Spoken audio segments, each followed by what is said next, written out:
নমস্কার বন্ধুরা, দুর্দান্ত স্বাদের চালতার রেসিপি নিয়ে আপনাদের সামনে হাজির হয়েছি। প্রথমে শুকনো কড়াতে 2 চামচ সর্ষে এবং 2 চামচ পাঁচফোড়ন খুব ভালো করে নেড়ে চেড়ে ভেজে নেব। আর তার সঙ্গে 4-5টা শুকনো লঙ্কা অ্যাড করে দেব। শুকনো লঙ্কাটাও খুব ভালোভাবে ভেজে নেব। মশলাটার থেকে যখন সুগন্ধ ছেড়ে আসবে তখন আমি মশলাটা নাবিয়ে ঠান্ডা করতে দেব। ঠান্ডা করার পর আমি পেস্ট করে নেব।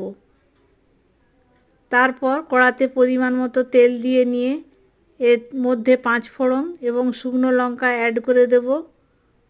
তারপর আগের থেকে চালতাগুলো সেদ্ধ করে রেখেছিলাম সেই চালতাগুলো এর মধ্যে দিয়ে দিলাম। আর পরিমাণ মতো নুন, হলুদ এবং পরিমাণ মতো কাশ্মীরি লঙ্কা গুঁড়ো দিয়ে দিলাম যাতে কালারটা সুন্দর হয়, এবং 1 কাপ মতো জল অ্যাড করে দিলাম। আর আগের থেকে চিনি শিরা রেডি করে রেখেছিলাম, চিনি শিরাটাও এর মধ্যে দিয়ে দেব।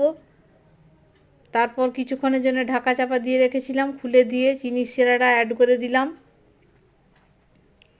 আর 100 গ্রামের মতো গুড় এর মধ্যে দিয়ে দিলাম। আর 2 ক্যাপ ভিনিগারটা দিলাম।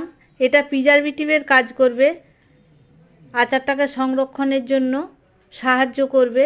এখানে আচার আমার প্রায় রেডি হয়ে গেছে। ভেজে রাখা মশলা ছড়িয়ে দিয়ে দিলাম। কেমন লাগলো আপনারা কমেন্টে জানাবেন। ভালো লাগলে লাইক, কমেন্ট, শেয়ার করবেন। দেখা হচ্ছে পরের ভিডিওতে।